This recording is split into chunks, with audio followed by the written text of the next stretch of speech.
Assalamualaikum warahmatullahi wabarakatuh. Selamat pagi anak-anak semua.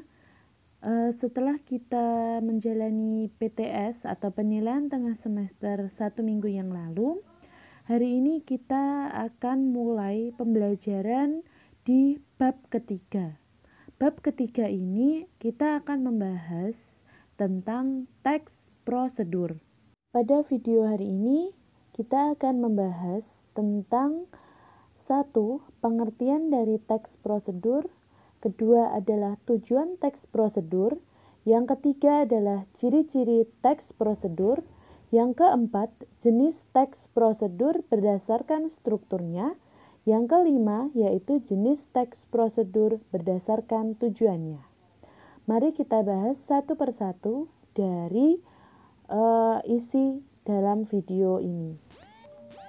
Teks prosedur adalah menurut Maksun dalam teks pembelajaran bahasa Indonesia 2013, kurikulum 2013, teks prosedur itu adalah teks yang tujuannya memberikan pengarahan atau pengajaran tentang informasi dari langkah-langkah sesuatu yang telah ditentukan berdasarkan pengamatan atau percobaan. Jadi, teks prosedur ini dilakukan berdasarkan pengamatan atau percobaan.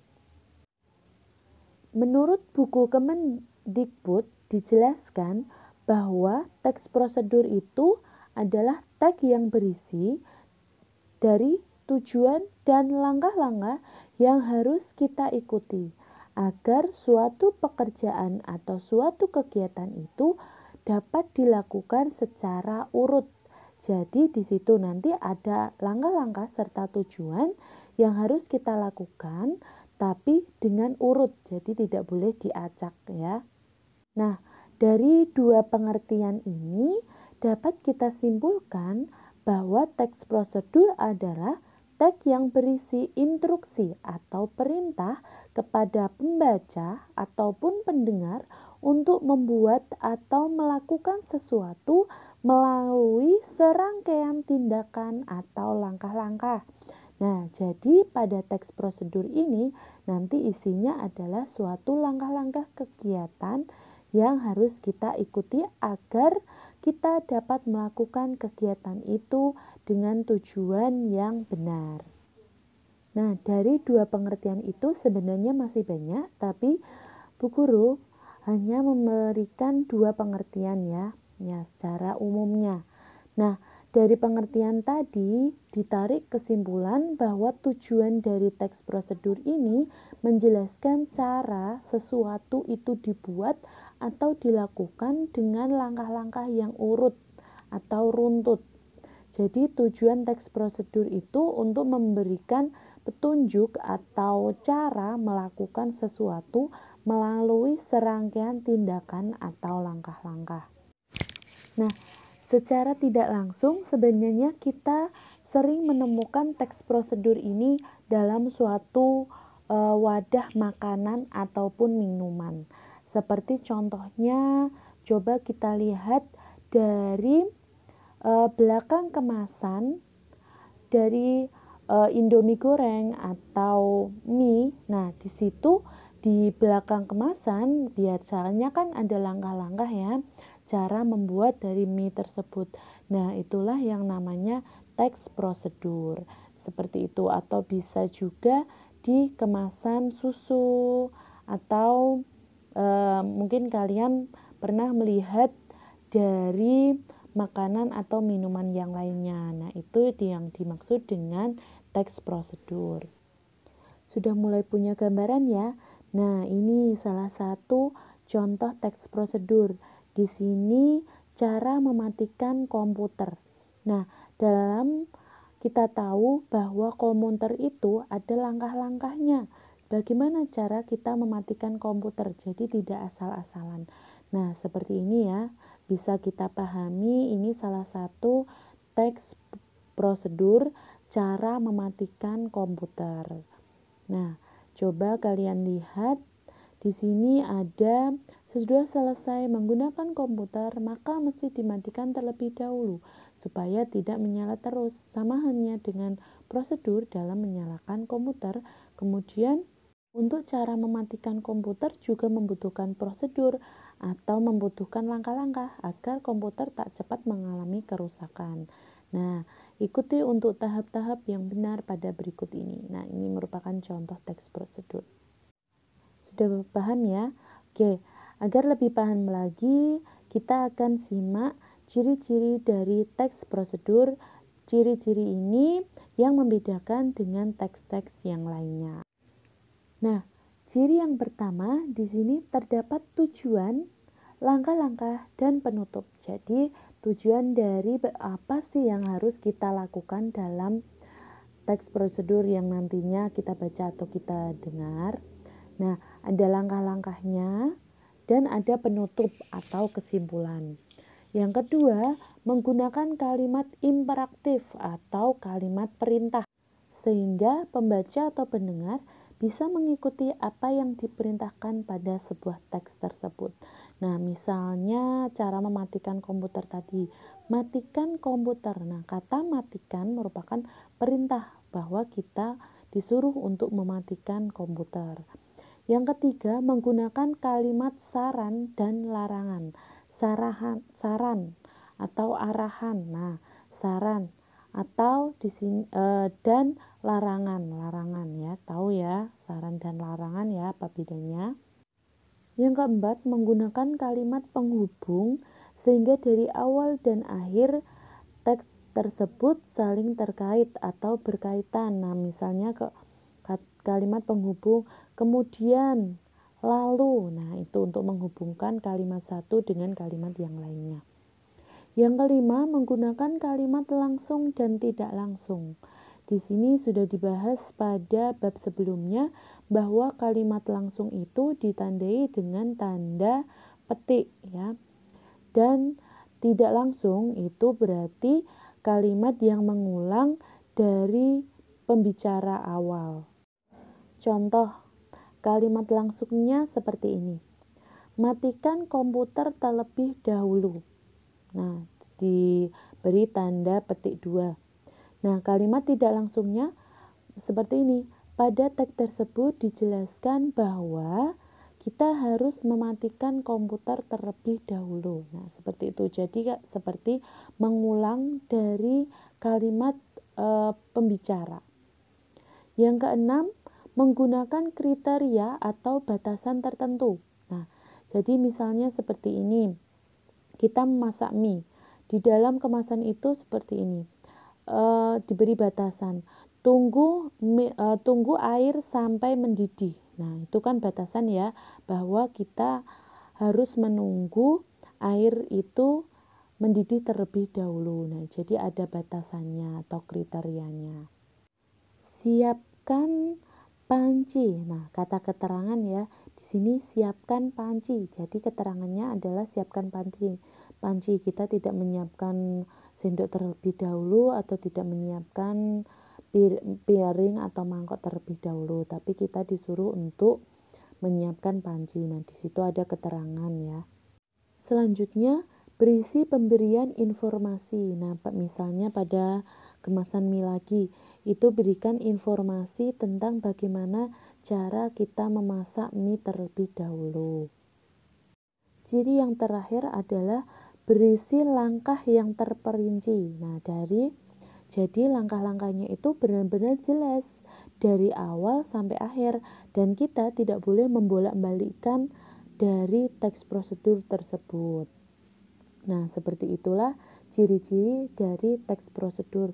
Mungkin kalian sudah punya pandangan ya tentang teks prosedur. Selanjutnya ada jenis teks prosedur berdasarkan strukturnya. Nah, ada 3 jenis teks prosedur berdasarkan strukturnya.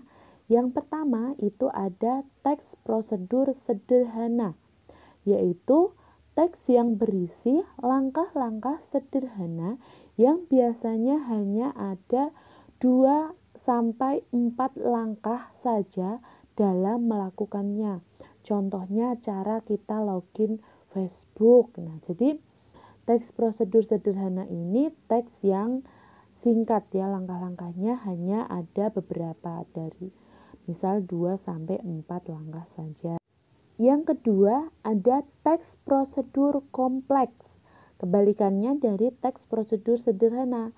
Pada teks prosedur kompleks ini, teksnya berisi banyak langkah-langkah dalam melakukannya.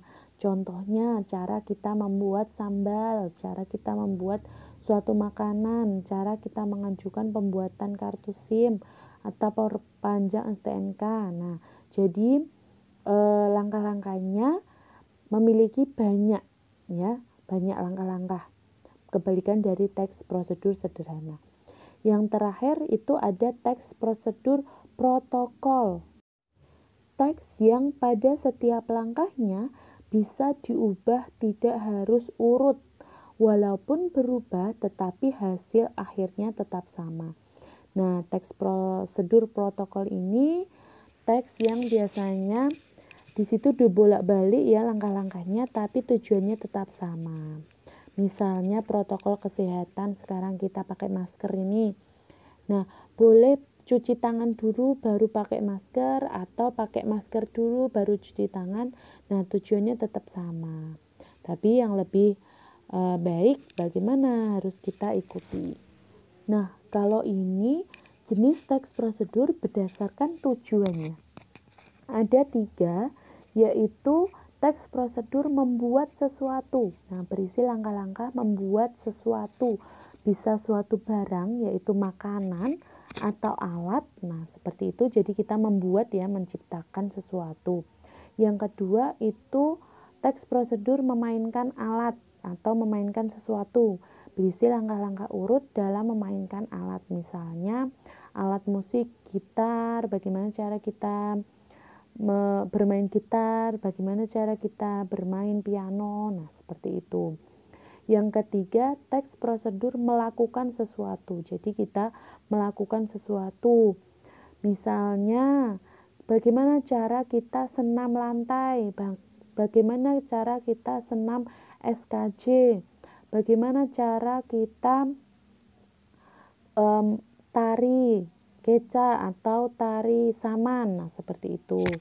Nah, ini ada contoh resep nasi goreng. Berarti ini teks prosedur apa ya? Teks prosedur kalau menurut tujuannya ini teks apa? Ya, benar, melakukan sesuatu. Jadi teks prosedur melakukan sesuatu. Di sini melakukan sesuatu, resep nasi goreng. Bagaimana cara membuat resep nasi goreng?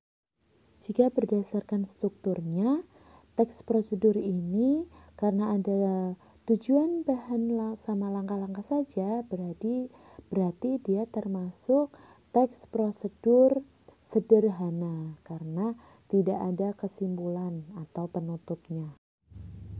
Jika ini cara mematikan komputer, berarti dia termasuk teks prosedur berdasarkan tujuannya, dia termasuk teks prosedur apa?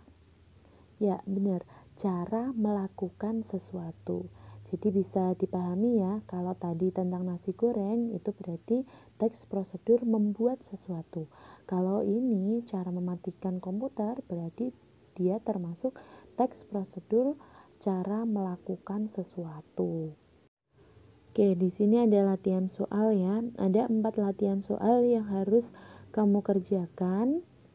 Yang pertama, tuliskan tujuan dari masing-masing teks prosedur tersebut.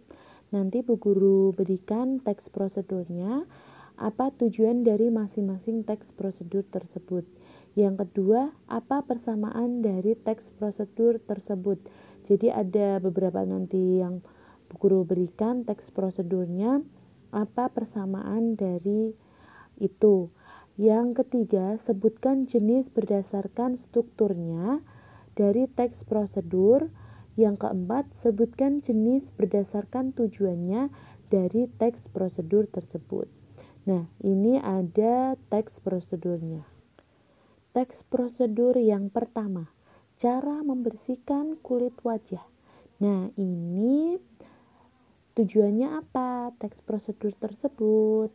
Yang kedua, persamaannya. Yang ketiga, jenis berdasarkan strukturnya. Yang keempat, jenis berdasarkan tujuannya. Selanjutnya, teks prosedur kedua, cara memainkan gitar. Nah, bisa kalian pahami dulu tujuannya, persamaannya dengan teksnya nanti. Nah, bisa kalian perhatikan ya cara memainkan gitar. Oke, yang ketiga, teks prosedur ketiga, cara membuat es buah. Oke, silahkan dikerjakan berdasarkan 4 soal tadi. Selamat mengerjakan, pahami dulu video ini. Jika belum paham, silahkan pahami terus. Terima kasih. Wassalamualaikum.